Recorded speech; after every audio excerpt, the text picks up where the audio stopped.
Hello everyone, welcome to Kids Area Online, Class 4 Malayalam മാതൃക ചോദ്യ പേപ്പറാണ്. എല്ലാവരും പഠിച്ചു കഴിഞ്ഞായിരുന്നോ? എക്സാമിന് വേണ്ടി പഠിച്ചു കഴിഞ്ഞായിരുന്നോ? ക്വസ്റ്റ്യൻ പേപ്പർ നോക്കിയാലോ? മാതൃക ചോദ്യ പേപ്പർ നോക്കാം അല്ലേ? കേരള സ്റ്റേറ്റ് സിലബസിൽ പഠിക്കുന്ന കുട്ടികൾക്ക് 1ാം ക്ലാസ് മുതൽ 5ാം ക്ലാസ് വരെ പഠിക്കുന്ന കുട്ടികൾക്ക് കിഡ്സ് ഏരിയ ഓൺലൈൻ ട്യൂഷൻ നൽകുന്നു. ഈ ഒരു ടേമിന്റെ ക്ലാസ് ഇപ്പോൾ കഴിയും. അത് കഴിഞ്ഞ് നെക്സ്റ്റ് ടേം ക്ലാസ് സ്റ്റാർട്ട് ചെയ്യും. താല്പര്യമുള്ളവർക്ക് ജോയിൻ ചെയ്യാം. LKG, UKG regular classes kids area online നൽകുന്നു. അത് സ്കൂളിൽ പോകാത്ത കുട്ടികൾക്കുള്ളതാണ്. സ്കൂളിൽ പോകുന്ന കുട്ടികൾക്ക് UKGക്ക് ട്യൂഷൻ നൽകുന്നുണ്ട്. English reading writing classes, Malayalam reading writing classes, അത് ബേസിക് ക്ലാസ്സുകളാണ്. കുട്ടികൾക്ക് എഴുതുവാനും വായിക്കുവാനും ബുദ്ധിമുട്ടുണ്ടെങ്കിൽ കൂട്ടി എഴുതുവാനും കൂട്ടി വായിക്കുവാനും ബുദ്ധിമുട്ടുള്ള കുട്ടികൾക്കുള്ള ക്ലാസ് ആണ്. ഇംഗ്ലീഷ് റീഡിംഗ് റൈറ്റിംഗ് ക്ലാസ് ഇപ്പോൾ ഒരു ബാച്ച് സ്റ്റാർട്ട് ചെയ്തു. ഈ ബാച്ച് കഴിഞ്ഞിട്ടായിരിക്കും അടുത്ത ബാച്ച് സ്റ്റാർട്ട് ചെയ്യുക. മലയാളം റീഡിംഗ് റൈറ്റിംഗിന്റെ ക്ലാസ് സെപ്റ്റംബറിൽ സ്റ്റാർട്ട് ചെയ്യുന്നുണ്ട്. താല്പര്യമുള്ളവർക്ക് ജോയിൻ ചെയ്യാവുന്നതാണ്. ജോയിൻ ചെയ്യാനായി ഇവിടെ നൽകിയിട്ടുള്ള വാട്സ്ആപ്പ് നമ്പറിൽ മെസ്സേജ് അയക്കാം.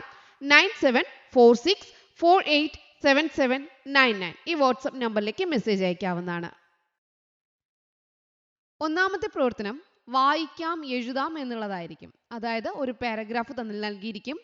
അതിൽ നിന്നും വായിച്ച് താഴെ നൽകിയിട്ടുള്ള ചോദ്യങ്ങൾക്ക് ഉത്തരം എഴുതുക എന്നുള്ളതാണ്. ഇവിടെ നോക്കിയേ, ഇവിടെ കുറച്ച് പാരഗ്രാഫിൽ കുറച്ച് കാര്യങ്ങൾ, സെൻറ്റൻസുകൾ നൽകിയിട്ടുണ്ട്. മലമുകളിലാണ് ഞാൻ ജനിച്ചത്. കൊല്ലവും തീയതിയും ഒന്നും എനിക്കറിയില്ല. എൻ്റെ ഇന്നത്തെ വലുപ്പമൊന്നും അന്നെനിക്കില്ലായിരുന്നു.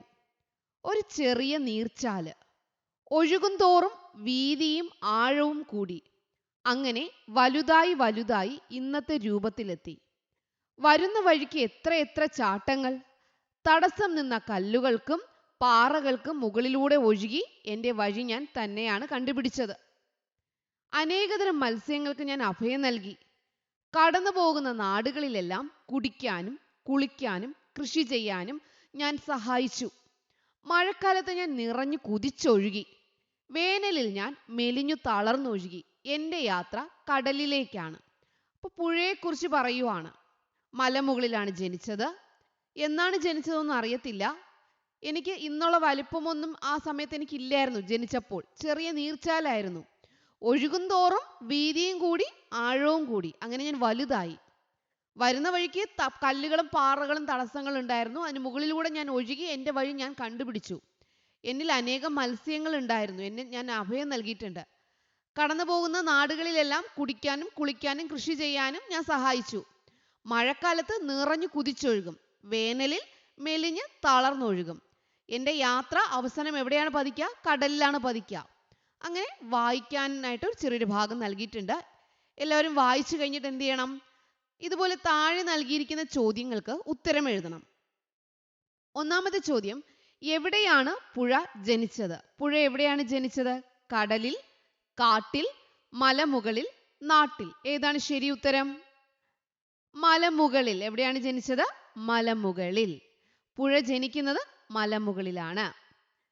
വെള്ളം എന്ന അർത്ഥം പ്രയോഗിച്ചിട്ടുള്ള പദം ഏത്? നീര്, അഭയം, ആഴം, മത്സ്യം. നീർച്ചാല്, വെള്ളത്തിന്റെ ചാല്. അപ്പൊ ഏതാണ് വരിക? വെള്ളം എന്ന അർത്ഥം പ്രയോഗിച്ചിട്ടുള്ള പദമാണ് നീര്. നീര്, ഇളനീർ. കേട്ടിട്ടുണ്ടോ? ഇളനീർ, ഇളനീർ, കരിക്കിൻ വെള്ളം. നീര്, വെള്ളം. സി ക്വസ്റ്റ്യൻ, ജനിച്ചപ്പോൾ പുഴ എങ്ങനെയായിരുന്നു? ജനിച്ച സമയം പുഴ എങ്ങനെയായിരുന്നു എന്നാണ് ടീച്ചർ പറഞ്ഞത്? വലിയ വെള്ളച്ചാട്ടം പോലെ, ചെറിയ നീർച്ചാല് പോലെ, വലിയൊരു പാറ പോലെ, ചെറിയ കല്ല് പോലെ. ജനിച്ചപ്പോൾ പുഴ എങ്ങനെയായിരുന്നു? ചെറിയ നീർച്ചാല് പോലെ ആയിരുന്നു. ജനിച്ച സമയത്ത് പുഴ ചെറിയ നീർച്ചാല് പോലെ ആയിരുന്നു. ഡി ചോദ്യം, വേനലിൽ ഞാൻ മെലിഞ്ഞു തളർന്നൊഴുകി എന്ന് പറയുന്നതിലൂടെ എന്തായിരിക്കാം പുഴ ഉദ്ദേശിക്കുന്നത്? വേനൽ സമയത്ത് ഞാൻ മെലിഞ്ഞു തളർന്നാണ് ഒഴുകുന്നത്. അതായത് വെള്ളം നിറഞ്ഞല്ല ഒഴുകുന്നത്. ഏറെ നേരം ഒഴുകിയതിനാൽ പുഴ മെലിഞ്ഞു. വേനൽക്കാലത്ത് വെള്ളം വറ്റിയതിനാൽ പുഴയുടെ ഒഴുക്ക് കുറഞ്ഞു. കല്ലുകൾക്കും പാറകൾക്കും മുകളിലൂടെ ഒഴുകിയതിനാൽ പുഴ മെലിഞ്ഞു. വീതിയും ആഴവും കൂടിയതിനാൽ പുഴ മെലിഞ്ഞു. ശരി ഉത്തരം ഏതാണ്? വേനൽക്കാലത്ത് വെള്ളം വറ്റിയതിനാൽ പുഴയുടെ ഒഴുക്ക് കുറഞ്ഞു. അതിനെയാണ് വേനലിൽ ഞാൻ മെലിഞ്ഞു തളർന്നൊഴുകി എന്ന് പറയുന്നത്. ഓക്കെ, അപ്പോൾ ഒന്നാമത്തെ ചോദ്യം വായിക്കാം എഴുതാം എന്നുള്ളതായിരിക്കും. ഇങ്ങനൊരു ചോദ്യം ഉണ്ടാവും. ഈ ചോദ്യം എല്ലാവരും തെറ്റാതെ എഴുതുമല്ലോ. ഇതിൽ ലാസ്റ്റ് അവസാന ചോദ്യം, പുഴയ്ക്ക് ഒഴുകാൻ തടസ്സം നിന്നതാര്? പാറ, മത്സ്യം, മരം, മല. എന്തായിരുന്നു? തടസ്സമായി പാറകളും കല്ലുകളും ഉണ്ടായിരുന്നു. അതിന് മുകളിലൂടെ തന്റെ വഴി സ്വയം തെരഞ്ഞെടുത്ത് ഓടി. ആരാ? പാറയാണ്. പുഴയ്ക്ക് ഒഴുകാൻ തടസ്സം നിന്നത് ആരാണ്? പാറ. പ്രവർത്തനം 2, വരികൾ കൂട്ടിച്ചേർക്കാം. അത്തിമരക്കാട്ടിൽ ഉത്സവം തുടങ്ങി. കാട്ടിലെ കൂട്ടുകാരെല്ലാം ഉത്സവം കാണാനെത്തി. അവർ പാടിയ പാട്ടിന്റെ ആദ്യ വരികളാണ് ചുവടെയുള്ളത്. കൂടുതൽ വരികൾ എഴുതി ചേർക്കൂ. കവിത വായിക്കൂ. കവിതയുടെ താളത്തിൽ എഴുതി നോക്കൂ. അപ്പൊ കവിതയുടെ താളത്തിൽ എഴുതണം, എന്നാലേ മാർക്ക് കിട്ടുള്ളൂ കേട്ടോ. കവിതയുടെ താളത്തിൽ തന്നെ എഴുതണം. അത്തിമരക്കാടുകളിൽ ഉത്സവമാണേ, ഉത്സവം കൂടുവാൻ കൂട്ടുകാർ വന്നേ, പീലി വിരിച്ചാടിയ മയിലുകൾ വന്നേ. നിങ്ങൾക്ക് വേറെ എന്തെഴുതാം? ഉത്സവം കൂടുവാൻ കൂട്ടുകാർ വന്നു. ഒന്നാമത്തെ കൂട്ടുകാരൻ ആരാണ്? ഈ പീലി വിരിച്ചാടിയ മയിലുകൾ. അടുത്ത ആരായിരിക്കും? പാട്ടുകൾ പാടാൻ കുയിലുകൾ വന്നേ, താളം പിടിച്ചാടുവാൻ ആനയും വന്നേ, ഉത്സവം കൊണ്ടാടുവാൻ എല്ലാരും വന്നേ. അപ്പൊ ഒരേ താളത്തിൽ അവസാനിക്കണം. പീലി വിരിച്ചാടിയ മയിലുകൾ വന്നേ. അപ്പൊ അതേ താളത്തിൽ തന്നെ മറ്റു വരികളും എഴുതണം. ഓക്കെ, അപ്പൊ ഇത് ഉത്സവമാണ്. ഉത്സവത്തിൽ ആട്ടവും പാട്ടും എല്ലാം ഉണ്ടാവും അല്ലേ? അപ്പൊ പാട്ടുകൾ പാടാൻ കുയിലുകൾ വന്നേ, താളം പിടിച്ചാടുവാൻ ആനയും വന്നേ, ഉത്സവം കൊണ്ടാടുവാൻ എല്ലാരും വന്നേ. അപ്പൊ ഏത് പാട്ടാണോ നിങ്ങൾക്ക് നൽകുന്നത്, വരികൾ കൂട്ടിച്ചേർക്കാൻ ഉണ്ടാകും. ഏത് വരിയാണോ തരുന്നത്, അത് എന്തുമായി ബന്ധപ്പെട്ടതാണോ അതിൽ നിന്ന് നിങ്ങൾ പുതിയ വാക്കുകൾ കണ്ടെത്തി ഈ താളത്തിനനുസരിച്ച് നിങ്ങൾ എന്ത് ചെയ്യണം? വരികൾ എഴുതി നോക്കണം. മനസ്സിലായല്ലോ? മൂന്നാമത്തെ പ്രവർത്തനം, സംഭാഷണം എഴുതാം. സംഭാഷണം. കാട്ടിലെ ഉത്സവത്തിൽ പങ്കെടുത്ത സന്തോഷത്തിലാണ് കുഞ്ഞരിപ്രാവ്. വിശേഷങ്ങൾ പങ്കുവയ്ക്കാനായി അവൾ നാട്ടിലെ കൂട്ടുകാരിയായ വെള്ളരിപ്രാവിന്റെ അടുത്തെത്തി. അവർ എന്തൊക്കെ സംസാരിച്ചിട്ടുണ്ടാകും? അപ്പൊ കാട്ടിലെ ഉത്സവത്തിൽ പങ്കെടുത്ത സന്തോഷത്തിലാണ് കുഞ്ഞരിപ്രാവ്. കാട്ടിലെ ഉത്സവമാണ്. നാട്ടിൽ ഒരു കൂട്ടുകാരിയുണ്ട്, വെള്ളരിപ്രാവ്. വെള്ളരിപ്രാവിന്റെ അടുത്ത് കാട്ടിലെ വിശേഷങ്ങൾ പറയാനായിട്ട് എത്തി. അപ്പൊ വെള്ളരിപ്രാവിന്റെ അടുത്ത് എത്തിയപ്പോൾ വെള്ളരിപ്രാവ് എന്ത് ചോദിച്ചു? നീ ഇന്ന് സന്തോഷത്തിലാണല്ലേ? സന്തോഷത്തിലാണല്ലോ എന്ന് പറയുമ്പോൾ അറിയാതെ ചോദിക്കുന്നതാവും അല്ലേ? അപ്പൊ നീ ഇന്ന് സന്തോഷത്തിലാണല്ലേ? അപ്പൊ വെള്ളരിപ്രാവിന് അറിയാം എന്താ കാര്യം എന്നുള്ളത്. നീ ഇന്ന് സന്തോഷത്തിലാണല്ലേ? അപ്പൊ കുഞ്ഞരിപ്രാവ് എന്ത് പറഞ്ഞിട്ടുണ്ട്? അതെ, ഞങ്ങളുടെ കാട്ടിൽ ഇന്ന് ഉത്സവമായിരുന്നു. അതെ, ഞങ്ങളുടെ കാട്ടിൽ ഇന്ന് ഉത്സവമായിരുന്നു. അപ്പൊ വെള്ളരിപ്രാവ് ചോദിച്ചു, ഉത്സവത്തിന് ആരൊക്കെ വന്നു? കുഞ്ഞരിപ്രാവ്, കൂട്ടുകാർ എല്ലാവരും വന്നിട്ടുണ്ടായിരുന്നു. കാട്ടിലെ കൂട്ടുകാർ എല്ലാവരും വന്നിട്ടുണ്ടായിരുന്നു. വെള്ളരിപ്രാവ്, ഉത്സവത്തിന് എന്തൊക്കെ ഉണ്ടായിരുന്നു? കുഞ്ഞരിപ്രാവ്, മയിലിന്റെ നൃത്തം, കുയിലിന്റെ പാട്ട്, അങ്ങനെ ഒത്തിരി പരിപാടികൾ ഉണ്ടായിരുന്നു. വെള്ളരിപ്രാവ്, അവിടെ കഴിക്കാനായി എന്തെങ്കിലും ഉണ്ടായിരുന്നോ? കുഞ്ഞരിപ്രാവ്, ഉത്സവം കഴിഞ്ഞപ്പോൾ ഞങ്ങൾ പക്ഷികൾക്ക് എല്ലാവർക്കും കഴിക്കാനായി ഒത്തിരി ഗോതമ്പ് മണികളും നെന്മണികളും കിട്ടി. വെള്ളരിപ്രാവ്, കുഞ്ഞരിപ്രാവേ, അടുത്ത ഉത്സവത്തിന് എന്നെയും കൂട്ടാമോ? കുഞ്ഞരിപ്രാവ്, ഉറപ്പായും അടുത്ത ഉത്സവത്തിന് നിന്നെയും കൊണ്ടുപോകാം. അപ്പൊ ഇതുപോലെ എന്ത് ചെയ്യാം? നിങ്ങൾ എന്താണോ സംഭാഷണം ചോദിക്കുന്നത്, സംഭാഷണം എഴുതുക. എഴുതുമ്പോൾ അറിയാലോ, പേരെഴുതിയിട്ട് 2 കുത്തു കൊടുക്കുക. ചോദ്യമാണ് ചോദിക്കുന്നതെങ്കിൽ ഇതേപോലെ ചോദ്യത്തിന്റെ മാർക്ക്, ക്വസ്റ്റ്യൻ മാർക്ക് നൽകുക, ചോദ്യചിഹ്നം നൽകുക. അടുത്ത് ഫുൾ സ്റ്റോപ്പ് കൊടുക്കാനും മറക്കരുത്. ഇന്ന് സന്തോഷത്തിലാണല്ലേ, ഫുൾ സ്റ്റോപ്പ് കണ്ടു, അതുപോലെ ആയിരുന്നു, ഫുൾ സ്റ്റോപ്പ് കൊടുക്കാനും മറക്കരുത്. ഉത്തരങ്ങൾക്ക് അവസാനം ഫുൾ സ്റ്റോപ്പ് കൊടുക്കുക. ഓക്കെ, അപ്പൊ ഈ ഒരു ഐഡിയ കിട്ടിയോ നിങ്ങൾക്ക്? നിങ്ങൾ എന്താണെന്ന് ക്വസ്റ്റ്യൻ 2-3 പ്രാവശ്യം വായിച്ചു നോക്കുക. വായിച്ചു നോക്കുമ്പോൾ നിങ്ങൾക്ക് ആശയങ്ങൾ കിട്ടും. ആ ആശയം നിങ്ങൾ എന്ത് ചെയ്യുക? വലുതാക്കി വലുതാക്കി ആ കുറച്ച് സെന്റൻസ് ഒക്കെ ഉണ്ടാക്കി എഴുതുക. നാലാമത്തെ പ്രവർത്തനം, ചുവടെ കൊടുത്ത 4A 4B എന്നീ രണ്ട് ചോദ്യങ്ങൾ ഏതെങ്കിലും ഒന്നിന് മാത്രം ഉത്തരം എഴുതുക. അപ്പോൾ നാലാമത്തെ പ്രവർത്തനത്തിൽ പ്രവർത്തനം 4A ഉണ്ട്, പ്രവർത്തനം 4B ഉണ്ട്. ഇതിലേതെങ്കിലും ഒന്നിന് മാത്രം ഉത്തരം എഴുതിയാൽ മതി. അപ്പോൾ 2 ഉത്തരവും നമുക്ക് നോക്കാം. വായിക്കാം വരയ്ക്കാം കടങ്കഥ. അമ്പിളി തെളിയും മാനത്ത്, ആമ്പൽ വിരിയും താഴത്ത്, സൂര്യനുദിക്കും മാനത്ത്, സൂര്യകാന്തികൾ താഴത്ത്, മഴവില്ല് തെളിയും മാനത്ത്, മാനും മയിലും താഴത്ത്. അപ്പോൾ മാനത്തുള്ള കാര്യങ്ങൾ അമ്പിളി, സൂര്യൻ, മഴവില്ല്. താഴത്തുള്ള കാര്യങ്ങൾ ആമ്പൽ, സൂര്യകാന്തികൾ, മാനും മയിലും. അപ്പോൾ ഇതിൽ നിന്നും നാലാമത്തെ പ്രവർത്തനം 4A എന്താണെന്ന് നോക്കാം. കവിത വായിക്കൂ. മാനത്തും താഴത്തുമുള്ള എന്തെല്ലാം കാര്യങ്ങളാണ് കവിതയിൽ ഉള്ളത് എഴുതി നോക്കൂ. മാനത്തുള്ളവ, താഴത്തുള്ളവ. മാനത്ത് എന്തൊക്കെ ഉണ്ടായിരുന്നു? അമ്പിളി ഉണ്ടായിരുന്നു, സൂര്യൻ ഉണ്ടായിരുന്നു, ഓർമ്മയില്ലേ? സൂര്യൻ, മഴവില്ല്. മാനത്തുള്ളവ ഏതൊക്കെയാണ്? അമ്പിളി, സൂര്യൻ, മഴവില്ല്. താഴത്തുള്ളവ എന്ന് പറഞ്ഞിട്ടുള്ളത് എന്തൊക്കെയായിരുന്നു? ആമ്പൽ, സൂര്യകാന്തി, മാനും മയിലും. ഇപ്പോൾ ഒരു കവിത തന്നാൽ അതിൽ നിന്ന് ചോദ്യം വന്നാൽ എടുത്തെഴുതാൻ അറിയാലോ. ഈ കവിതയിൽ നിന്നും നിങ്ങൾക്ക് ഇഷ്ടപ്പെട്ട സന്ദർഭം ഉൾപ്പെടുത്തി ഒരു ചിത്രം വരയ്ക്കൂ, നിറം നൽകൂ. അപ്പോൾ നിങ്ങൾക്ക് എന്ത് ചെയ്യാം? മുകളിൽ സൂര്യൻ നിൽക്കുന്നു, താഴെ സൂര്യകാന്തികൾ വിരിഞ്ഞു നിൽക്കുന്നു. അതുപോലെ നിങ്ങൾക്ക് ഇഷ്ടമുള്ള ചിത്രവും വരയ്ക്കണം. ഈ വരിയിൽ നിന്ന് നിങ്ങൾക്ക് മനസ്സിലായ ചിത്രവും വരയ്ക്കണം. നിറവും നല്ല ഭംഗിയായി നിറം നൽകുകയും വേണം. ഓക്കെ. അല്ലെങ്കിൽ അടുത്ത ചോദ്യമാണ് എഴുതാനുള്ളത് 4B. കടങ്കഥ. മാനത്തെയും താഴത്തെയും കാഴ്ചകൾ കവിതയിൽ കണ്ടില്ലേ? മാനത്തെ കാഴ്ചകൾ ഉത്തരമായി വരുന്ന ചില കടങ്കഥകളാണ് ചുവടെയുള്ളത്. കടങ്കഥയ്ക്ക് ഉത്തരം കണ്ടെത്തൂ. അപ്പോൾ ഇവിടെ കുറച്ച് കടങ്കഥകൾ താഴെ നൽകിയിട്ടുണ്ട്. അതിന് ഉത്തരം കണ്ടെത്തണം.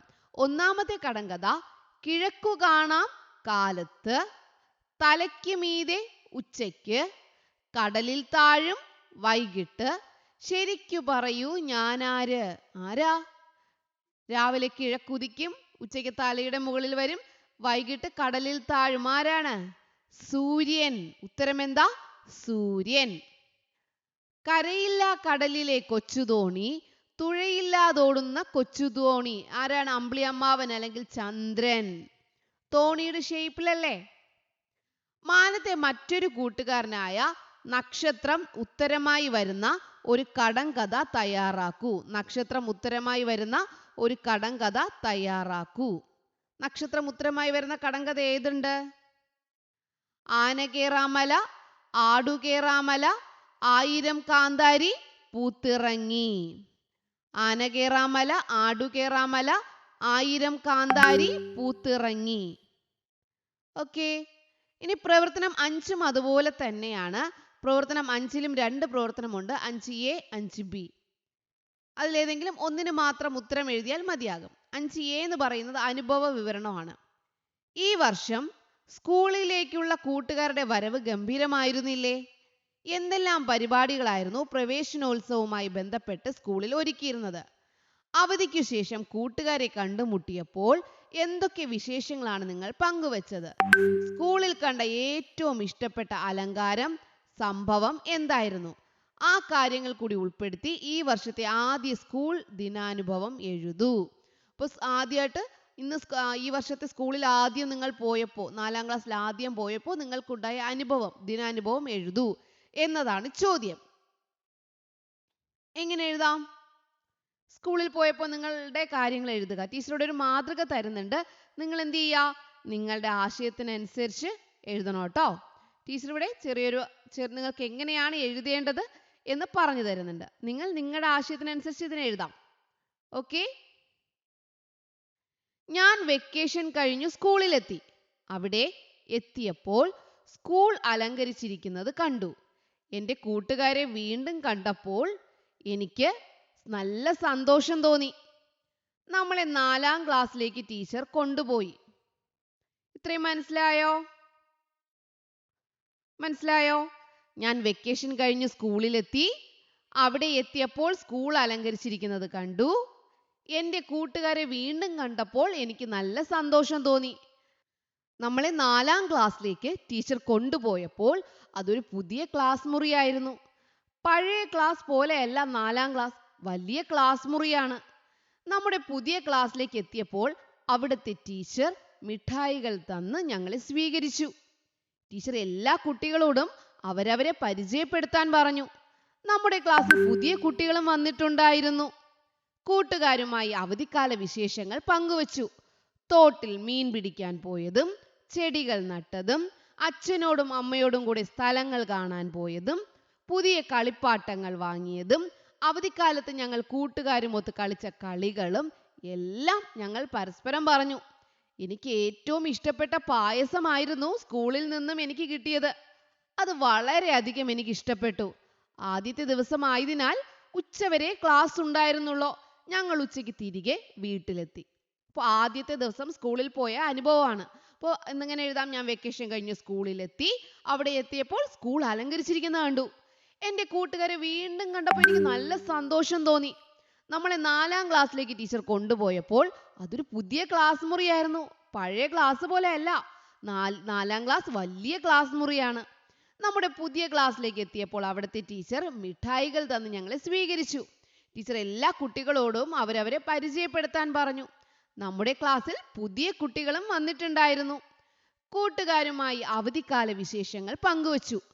തോട്ടിൽ മീൻ പിടിക്കാൻ പോയതും ചെടികൾ നട്ടതും അച്ഛനോടും അമ്മയോടും കൂടെ സ്ഥലങ്ങൾ കാണാൻ പോയതും പുതിയ കളിപ്പാട്ടങ്ങൾ വാങ്ങിയതും അവധിക്കാലത്ത് ഞങ്ങൾ കൂട്ടുകാരുമൊത്ത് കളിച്ച കളികളും എല്ലാം ഞങ്ങൾ പരസ്പരം പറഞ്ഞു. എനിക്ക് ഏറ്റവും ഇഷ്ടപ്പെട്ട പായസമായിരുന്നു സ്കൂളിൽ നിന്നും എനിക്കന്ന് കിട്ടിയത്. അത് വളരെയധികം എനിക്ക് ഇഷ്ടപ്പെട്ടു. ആദ്യത്തെ ദിവസമായതിനാൽ ഉച്ചവരെ ക്ലാസ് ഉണ്ടായിരുന്നുള്ളൂ. ഞങ്ങൾ ഉച്ചയ്ക്ക് തിരികെ വീട്ടിലെത്തി. അപ്പോൾ അനുഭവം എഴുതാൻ അറിയാലോ? മനസ്സിലായില്ലേ? യെസ്. അല്ലെങ്കിൽ എന്താ ചോദിക്കുക? ഇപ്പൊ ഡയറി ചോദിക്കുകയാണ്. പ്രവേശനോത്സവ വിശേഷം ഡയറി ആയിട്ട് എഴുതാൻ പറഞ്ഞു. അങ്ങനെയാണെങ്കിൽ എങ്ങനെ എഴുതാം? ഡയറി എഴുതാൻ പറഞ്ഞാല് ഇവിടെ നോക്കിയേ, നിങ്ങൾ ഏത് ദിവസമാണോ എഴുതുന്നത് ആ ഡേറ്റ് എഴുതുക. ഇവിടെ 20-ാം തീയതി ആയതുകൊണ്ട് 20/8/2025 ടീച്ചർ കൊടുത്തു. ഇനി എൻ്റെ ഡയറി അല്ലെങ്കിൽ എൻ്റെ ആദ്യ ദിനാനുഭവ ഡയറി, നിങ്ങൾ എന്താണോ എഴുതുന്നത് അതിനൊരു ഹെഡിങ് കൊടുത്താൽ നല്ലതായിരിക്കും കേട്ടോ. എൻ്റെ ആദ്യ ദിനാനുഭവ ഡയറി, പ്രവേശനോത്സവ ഡയറി, എന്ത് വേണമെങ്കിലും എഴുതാം. ഇന്ന് സ്കൂളിൽ പ്രവേശനോത്സവമായിരുന്നു. അവധിക്കാലം കഴിഞ്ഞ് ഇന്ന് ഞാൻ സ്കൂളിലേക്ക് പോയി. ഇനി ബാക്കി നേരത്തെ പഠിച്ച കാര്യങ്ങൾ തന്നെയാണ് ഇവിടെ എഴുതി ചേർത്തിരിക്കുന്നത്. ഇന്ന് സ്കൂളിൽ പ്രവേശനോത്സവമായിരുന്നു. അവധിക്കാലം കഴിഞ്ഞ് ഇന്ന് ഞാൻ സ്കൂളിലേക്ക് പോയി. ഇനി നമ്മൾ നേരത്തെ പഠിച്ച അനുഭവ കുറിപ്പ്. അവിടെ എത്തിയപ്പോൾ സ്കൂൾ അലങ്കരിച്ചിരിക്കുന്നത് കണ്ടു. എൻ്റെ കൂട്ടുകാരെ കണ്ടപ്പോൾ എനിക്ക് നല്ല സന്തോഷം തോന്നി. നമ്മളെ 4ാം ക്ലാസ്സിലേക്ക് ടീച്ചർ കൊണ്ടുപോയപ്പോൾ അതൊരു പുതിയ ക്ലാസ് മുറിയായിരുന്നു. പഴയ ക്ലാസ് പോലെയല്ല, 4ാം ക്ലാസ് വലിയ ക്ലാസ് മുറിയാണ്. നമ്മുടെ പുതിയ ക്ലാസ്സിലേക്ക് എത്തിയപ്പോൾ അവിടുത്തെ ടീച്ചർ മിഠായികൾ തന്ന് ഞങ്ങളെ സ്വീകരിച്ചു. ടീച്ചർ എല്ലാ കുട്ടികളോടും അവരവരെ പരിചയപ്പെടുത്താൻ പറഞ്ഞു. നമ്മുടെ ക്ലാസ്സിൽ പുതിയ കുട്ടികളും വന്നിട്ടുണ്ടായിരുന്നു. കൂട്ടുകാരുമായി അവധിക്കാല വിശേഷങ്ങൾ പങ്കുവച്ചു. തോട്ടിൽ മീൻ പിടിക്കാൻ പോയതും ചെടികൾ നട്ടതും അച്ഛനോടും അമ്മയോടും കൂടെ സ്ഥലങ്ങൾ കാണാൻ പോയതും പുതിയ കളിപ്പാട്ടങ്ങൾ വാങ്ങിയതും അവധിക്കാലത്ത് ഞങ്ങൾ കൂട്ടുകാരുമൊത്ത് കളിച്ച കളികളും എല്ലാം ഞങ്ങൾ പരസ്പരം പറഞ്ഞു. എനിക്ക് ഏറ്റവും ഇഷ്ടപ്പെട്ട പായസമായിരുന്നു സ്കൂളിൽ നിന്നും എനിക്ക് കിട്ടിയത്. അത് വളരെയധികം എനിക്ക് ഇഷ്ടപ്പെട്ടു. ആദ്യത്തെ ദിവസം ആയതിനാൽ ഉച്ചവരെ ക്ലാസ് ഉണ്ടായിരുന്നുള്ളൂ. ഞങ്ങൾ ഉച്ചയ്ക്ക് തിരികെ വീട്ടിലെത്തി. ഓക്കെ, അപ്പോൾ പ്രവേശനോത്സവത്തെ കുറിച്ച് നിങ്ങളുടെ അനുഭവം എഴുതാൻ പറഞ്ഞാലും ഡയറി എഴുതാൻ പറഞ്ഞാലും ചെറിയൊരു വ്യത്യാസം മാത്രമേ വരുന്നുള്ളൂ. ഡയറി എഴുതുമ്പോൾ മുകളിൽ ഡേറ്റ് എഴുതുക, ഒരു ചെറിയൊരു ഹെഡിങ് കൊടുക്കുക, ഇന്നത്തെ ദിവസം സന്തോഷമായിരുന്നോ എന്തായിരുന്നു എന്ന് പറയുക, എന്നിട്ട് ഇന്ന് നടന്ന ദിവസങ്ങളുടെ കാര്യങ്ങൾ എഴുതുക. ഓക്കെ, അപ്പോൾ ഡയറിയിലെ ആദ്യത്തെ സെൻറ്റൻസ് ഇന്നത്തെ ദിവസത്തിന്റെ പ്രത്യേകത നിങ്ങൾ എഴുതണം. എന്നിട്ട് ഇന്ന് സന്തോഷമുള്ള ദിവസമായിരുന്നു, അല്ലെങ്കിൽ ഇന്ന് എനിക്ക് വളരെ ദുഃഖമേറിയ ദിവസമായിരുന്നു, ഇന്ന് ഞങ്ങളുടെ സ്കൂളിൽ പ്രവേശനോത്സവമായിരുന്നു, എന്താണോ നിങ്ങളുടെ അന്നത്തെ പ്രത്യേകത അത് ആദ്യം എഴുതുക കേട്ടോ. എന്നിട്ട് അന്നുള്ള കാര്യങ്ങൾ എഴുതുക. മനസ്സിലായല്ലോ? പുതിയ വരികൾ കൂട്ടിച്ചേർക്കാൻ പറഞ്ഞാൽ എഴുതുക. ഇങ്ങനെയുള്ള കാര്യങ്ങളെല്ലാം തെറ്റാതെ എഴുതുക. ശ്രദ്ധയോടെ എഴുതണം കേട്ടോ, ആരും തെറ്റിക്കല്ല. എല്ലാവരും ശ്രദ്ധയോടെ ഓരോ ക്വസ്റ്റ്യനും ആൻസർ നൽകണം. Okay children, bye bye, thank you.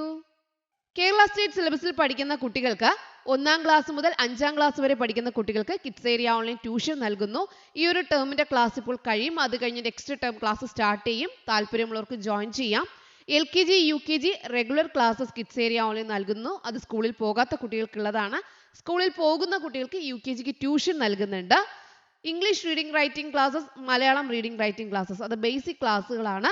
കുട്ടികൾക്ക് എഴുതുവാനും വായിക്കുവാനും ബുദ്ധിമുട്ടുണ്ടെങ്കിൽ കൂട്ടി എഴുതുവാനും കൂട്ടി വായിക്കുവാനും ബുദ്ധിമുട്ടുള്ള കുട്ടികൾക്കുള്ള ക്ലാസ് ആണ്. ഇംഗ്ലീഷ് റീഡിംഗ് റൈറ്റിംഗ് ക്ലാസ് ഇപ്പോൾ ഒരു ബാച്ച് സ്റ്റാർട്ട് ചെയ്തു. ഈ ബാച്ച് കഴിഞ്ഞിട്ടായിരിക്കും അടുത്ത ബാച്ച് സ്റ്റാർട്ട് ചെയ്യുക. മലയാളം റീഡിംഗ് റൈറ്റിംഗിന്റെ ക്ലാസ് സെപ്റ്റംബറിൽ സ്റ്റാർട്ട് ചെയ്യുന്നുണ്ട്. താല്പര്യമുള്ളവർക്ക് ജോയിൻ ചെയ്യാവുന്നതാണ്. ജോയിൻ ചെയ്യാനായി ഇവിടെ നൽകിയിട്ടുള്ള വാട്സ്ആപ്പ് നമ്പറിൽ മെസ്സേജ് അയക്കാം.